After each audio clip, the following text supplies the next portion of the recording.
আসসালামু আলাইকুম রহমতুল্লাহ। প্রিয় শিক্ষার্থী বন্ধুরা, আশা করি সবাই ভালো আছো। আজকের এই ক্লাসে এবং আসার জন্য ভিডিওটি দেখার জন্য তোমাদের সবাইকে স্বাগত, শুভেচ্ছা, অভিনন্দন জানাচ্ছি এমআরএস রহিম 97 চ্যানেলের পক্ষ থেকে। তো আমাদের যথারীতি আমাদের যথা নিয়মে সবসময় আমাদের নতুন কারিকুলামের নতুন বইয়ের যে পৃষ্ঠা নাম্বারগুলো রয়েছে, যে সমাধানগুলো রয়েছে, ধারাবাহিকভাবে আমরা এগুলো সমাধান করে যাচ্ছি।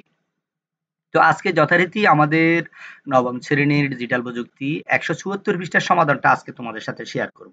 পৃষ্ঠা নাম্বার হচ্ছে ১৭৪, ৭৪ নাম্বার ১৭৪ পৃষ্ঠার যে একটা বাড়ির কাজ রয়েছে, বাড়ির কাজটি আজকে তোমাদের সাথে শেয়ার করব। ঠিক আছে? তো সেটা হচ্ছে তোমাদের শিখন অভিজ্ঞতা ৬ ডিজিটাল প্রযুক্তি এবং বৈচিত্র্য। তো আমাদের ডিজিটাল প্রযুক্তি বইয়ের নবম শ্রেণীর যে ৬টি অধ্যায় রয়েছে, শিখন অভিজ্ঞতা রয়েছে, এটা ৬ একেবারে শেষ। ইতিমধ্যে এর আগের পৃষ্ঠা নাম্বার অনুযায়ী তোমরা আমাদের নবম শ্রেণীর প্লেলিস্ট আছে, প্লেলিস্টে গেলেই ওখানে সিরিয়ালি আমাদের ক্লাসগুলো রয়েছে, পৃষ্ঠা নাম্বার রয়েছে, যে বাড়ির কাজগুলো রয়েছে, হোমওয়ার্ক গুলো রয়েছে। খুবই চমৎকারভাবে আমরা এগুলো সমাধান করে দিয়েছি। তোমরা দেখে নিতে পারো। তো আজকে যেটা নিয়ে আলোচনা করব সেটা হচ্ছে শিখন অভিজ্ঞতা ৬ এর ডিজিটাল প্রযুক্তি এবং বৈচিত্র্য। এটার সেশন নাম্বার হচ্ছে ৩। এই ৩ এর ডিজিটাল প্রযুক্তি ব্যবহারের নৈতিকতা। ডিজিটাল প্রযুক্তি ব্যবহারে নৈতিকতা, এটা নিয়ে আমরা পড়ব। গত সেশনে আমরা ডিজিটাল প্রযুক্তি ব্যবহারের ইতিবাচক এবং নেতিবাচক প্রভাব সম্পর্কে জেনেছি। এই সেশনে আমরা ডিজিটাল প্রযুক্তির নেতিবাচক প্রভাব রোধে আমাদের করণীয় কি হতে পারে তা নির্ণয়ের চেষ্টা করব।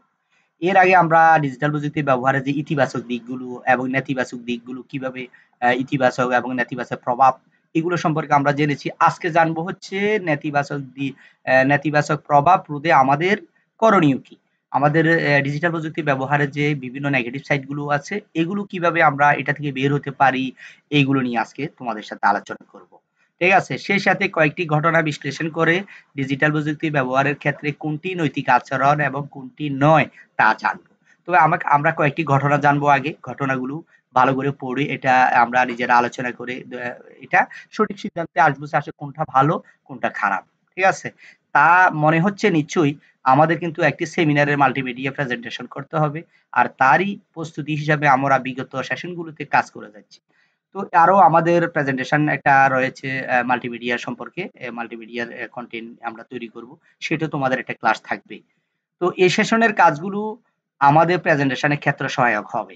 তাহলে এসো গত সেশনে আমরা ডিজিটাল প্রযুক্তির যেসব নেতিবাচক প্রভাব আলোচনা করে নির্ণয় করেছিলাম, সেগুলো থেকে ২ টি চিহ্নিত করি।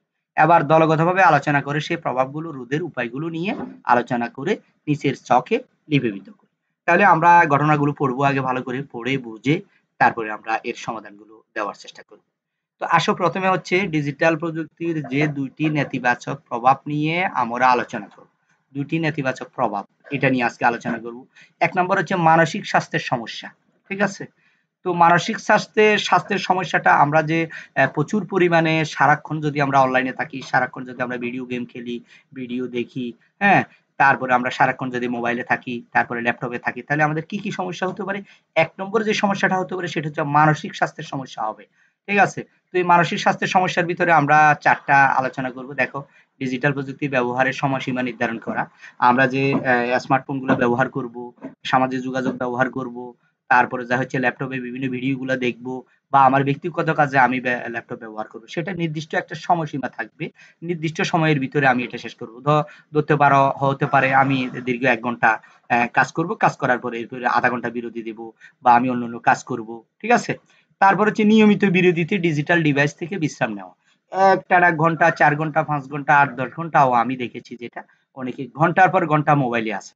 কিন্তু এই ঘন্টার পর ঘন্টা মোবাইল ইউজ করার কারণে চোখের সমস্যা হতে পারে, তার মানসিক সমস্যা হতে পারে, তার স্বাস্থ্যের সমস্যা হতে পারে। অনেক ধরনের তার সমস্যার সৃষ্টি হবে। এজন্য আমরা যারা বিভিন্ন কাজে আমাদের স্মার্টফোন ব্যবহার করতে হয়, ল্যাপটপ ব্যবহার করতে হয়, সময়ের কারণে, আমাদের প্রয়োজনে আমরা ব্যবহার করতেই হয়। তো এজন্য আমরা বিরতি দিয়ে, মনে করে ১ ঘন্টা আমি ইউজ করলাম বা কোনো কাজ করলাম, এরপরে আমি ১০ মিনিট ২০ মিনিট বিরতি দিলাম। এরপরে আবার কাজ শুরু করলাম। ঠিক আছে? তারপর হচ্ছে প্রকৃতির সাথে সময় কাটানো। আমি একটানা সার্বক্ষণিক আমি মোবাইলে থাকবো না, সার্বক্ষণিক আমি ল্যাপটপে থাকবো না, ডেস্কটপে থাকবো না। এরপরে আমি একটা সময় করে, একটা নির্দিষ্ট সময় করে আমি বাইরে হাঁটলাম, বা একটু খেলাধুলায় যে মনোযোগ দিলাম, বন্ধু-বান্ধবের সাথে কথা বললাম, দেখা করলাম, হ্যাঁ? প্রাকৃতিকভাবে একটু ঘোরাফেরা করলাম, কোন জায়গায় ঘুরলাম, বেড়াইলাম। এটা হচ্ছে মূল কথা। তো সারাক্ষণ যদি তুমি মোবাইলের ভিতরে থাকো, সারাক্ষণ যদি গেমের ভিতরে থাকো, সারাক্ষণ যদি তুমি বিভিন্ন অসামাজিক কাজে যদি লিপ্ত থাকো, ভিডিও দেখো, ছবি দেখো, সিনেমা দেখো, তাহলে কিন্তু তোমার অনেকগুলো সমস্যা সৃষ্টি হবে আস্তে, আস্তে। তারপরে হচ্ছে বন্ধু-বান্ধব এবং পরিবারের সাথে সামাজিক যোগাযোগ করা। আমরা এই সারাক্ষণ যে মোবাইলে ব্যবহার করব, যে বন্ধুদের সাথে আমরা যে আমাদের বন্ধুরা রয়েছে, ক্লাসমেটরা রয়েছে, সহপাঠীরা রয়েছে এবং পরিবারের সাথে আমরা কিছু সময় কাটাবো, তাদের সাথে কথা বলবো, গল্প করব। আমরা বয়স্করা যারা রয়েছে আমাদের ছেলেমেয়েদের সাথে খোঁজখবর নেব, কে কি করতেছে, কোথায় যাচ্ছে, এগুলা খোঁজখবর নেব। আর আমরা যারা ছাত্রছাত্রীরা রয়েছি, যারা তোমরা রয়েছো, তোমরা বিকাল বেলায় ফুটবলে যা খেলবে, ক্রিকেট খেলবে, বা বন্ধু-বান্ধবের সাথে কথা বলবে, কোথায় ঘুরতে যাবে, একটা নির্দিষ্ট সময় করে। ঠিক আছে? মোবাইল তো আমাদের ব্যবহার করতেই হবে। ল্যাপটপ, ডেস্কটপ এগুলো আমাদের প্রয়োজনে বিভিন্ন সামাজিক যোগাযোগের মাধ্যমে আমার ব্যবসার ক্ষেত্রে হতে পারে, চিকিৎসার ক্ষেত্রে হতে পারে, কাজের ক্ষেত্রে হতে পারে। আমাকে ল্যাপটপ ব্যবহার করতেই হয়, করতে হবে, স্মার্টফোন ব্যবহার করতেই হয়। সেজন্য একটা নির্দিষ্ট সময় করে যদি আমি ব্যবহার না করি, টানা ৬ ঘন্টা ৭ ঘন্টা আমি যদি বিভিন্ন মোবাইলে ব্যস্ত থাকি, তাহলে কিন্তু আমার মানসিক স্বাস্থ্যের সমস্যা হবে। ঠিক আছে? তাহলে একটা সমস্যা, একটা নেতিবাচক দিক নিয়ে আলোচনা করলাম। মোটামুটি একটা প্রাথমিক ধারণা আমরা পেয়েছি। তোমরা যে উপরের ক্লাসে গেলে তোমরা আরো এই বিষয়গুলো নিয়ে আরো বিস্তারিত জানতে পারবে। এবার হচ্ছে নেতিবাচক প্রভাব ২ টি থেকে প্রতিকারের উপায়টা কি? ঠিক আছে? নেতিবাচক প্রভাব ২ টি থেকে প্রতিকারের উপায়। ঠিক আছে? প্রভাব রোধে আমাদের করণীয় কি? এই যে আমরা ব্যক্তিগত আমরা যে সারাক্ষণ মোবাইলে আসতেছি, আসলে এটা থেকে আমরা কিভাবে এটাকে রোধ করব? কিভাবে এটাকে থেকে রক্ষা পাবো? এই বিষয়গুলো নিয়ে আমাদের আলোচনা করা দরকার। যেমন ব্যক্তিগত গোপনীয়তা লঙ্ঘন। আমরা যে সার্বক্ষণিক অনলাইনে থাকি, সার্বক্ষণিক মোবাইল ইউজ করতেছি। এজন্য আমাদের ব্যক্তিগত অনেক কাজকর্ম রয়েছে, ব্যক্তিগত অনেক কিছু গোপনীয়তা রয়েছে। এগুলা কিন্তু আমাদের অ্যা সর্বোচ্চ সতর্কতা আমাদেরকে থাকতে হবে। যেমন আমার বিকাশের পিন নাম্বার, আমার রকেটের পিন নাম্বার, তারপরে আমার ব্যাংকের পাসওয়ার্ড, আরো বিভিন্ন ধরনের আমার এটিএম কার্ডের পাসওয়ার্ড, তারপরে হচ্ছে আমার ড্রাইভিং লাইসেন্স বা আমার ব্যক্তিগত আরো পারিবারিক কত সমস্যা থাকতে পারে, এগুলো সবকিছু কিন্তু আমরা সামাজিক যোগাযোগ মাধ্যমে শেয়ার করব না। এগুলো কিন্তু ব্যক্তিগত, এগুলো গোপন রাখতে হয়। যেমন হতে পারে অনলাইনে ব্যক্তিগত তথ্য প্রকাশে সতর্কতা অবলম্বন করা। আমরা যে সামাজিক যোগাযোগ মাধ্যমে আমার ব্যক্তিগত তথ্যগুলো, যেমন আমার ইমেইলের পাসওয়ার্ড হতে পারে সামাজিক যোগাযোগের, Facebook, Twitter, ইনস্টাগ্রামের যে পাসওয়ার্ড গুলো, যাতে সর্বোচ্চ সতর্কতা আমাদেরকে থাকতে হবে। এগুলো যদি কারো হাতে না চলে যায় বা কেউ বুঝতে না পারে, কেউ জানতে না পারে, এই বিষয়গুলো আমাদের সর্বোচ্চ সতর্কতা থাকতে হবে।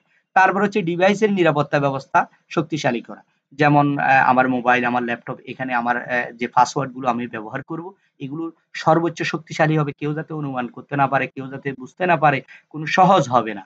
এই তোমার ডিভাইসের বিভিন্ন পাসওয়ার্ডের যে নিরাপত্তাগুলো, পাসওয়ার্ডের গুলো কেমন হবে, কি ধরনের হবে, এই ধরনের আমাদের অনেকগুলো ভিডিও আছে।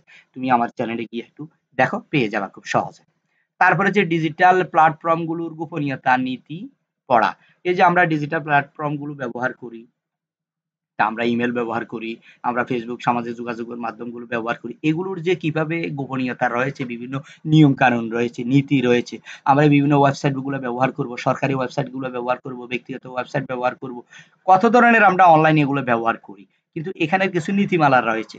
কিভাবে কিভাবে তোমার ব্যক্তিগত তথ্যগুলো গোপনীয়তা রক্ষা করবে, এ ধরনের কিছু নীতিমালা রয়েছে। এগুলো আমরা একটু পড়ে নেব। তারপর হচ্ছে সন্দেহজনক লিঙ্কে ক্লিক, পোস্টে লাইক, কমেন্ট এবং শেয়ার করা থেকে বিরত থাকা। আমরা আসলে অনেকে অনেক বুঝি না। খুব সহজে সামাজিক যোগাযোগের মাধ্যমে কোনো একটা কি বলে, কোনো একটা ভিডিও দেখলাম, কোনো একটা আম আ ছবি দেখলাম। মুহূর্তের ভিতরে আমরা এটা বুঝে না বুঝে আমরা কি লাইক দেওয়া শুরু করি, কমেন্ট করা শুরু করি। আসলে এটা সত্যতা কতটুকু, এই ভিডিওটা আসলে কোথা থেকে আসলো, কারা পোস্ট করেছে, কে করেছে, কার লিঙ্ক থেকে এসেছে, এগুলো আমাদেরকে কিন্তু দেখতে হয়। এগুলার তথ্যটা যাচাই করতে হয়, লিঙ্কটা যাচাই করতে হয়। এটা আসলে কে, কে লোক, কোন লোকটা এটা এই লিঙ্কটা দিল? কে লোকটা আজকের ভিডিওটা দিল? ভিডিওটা আসলে কখনকার ভিডিও, কোথাকার ভিডিও, কে ভিডিও করলো? এভাবে এই জিনিসগুলো আমাদের সর্বোচ্চ সতর্কতা না থাকার কারণে আমাদের পারিবারিকভাবে এবং সামাজিকভাবে হেয় প্রতিপন্ন হতে হয় এবং রাষ্ট্রীয়ভাবে আমাদের অনেক বড় ক্ষতি হয়ে যেতে পারে। এজন্য সবকিছু জেনে বুঝে সতর্কতার সহিত আমি কমেন্ট করব, আমি পোস্ট করব, আমি লাইক করব, আমি শেয়ার করব। ঠিক আছে?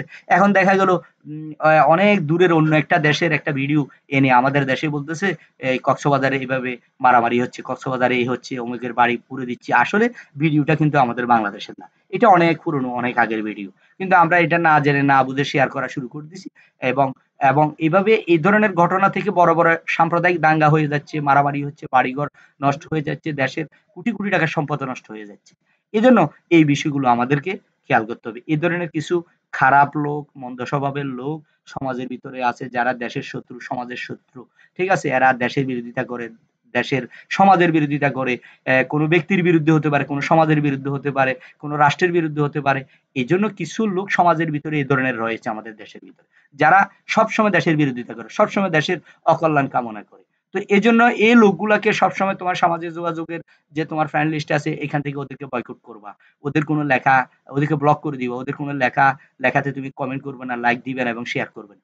এইভাবে যদি কোনো তোমার তাদের কোনো ভিডিওতে এভাবে যারা সন্ত্রাসী গ্রুপ চক্র দেশের বিরোধিতা করে ওদের কোনো লেখাতে তুমি যদি লাইক করেছো, কমেন্ট করেছো, এটা কিন্তু তথ্যটা থেকে যাচ্ছে।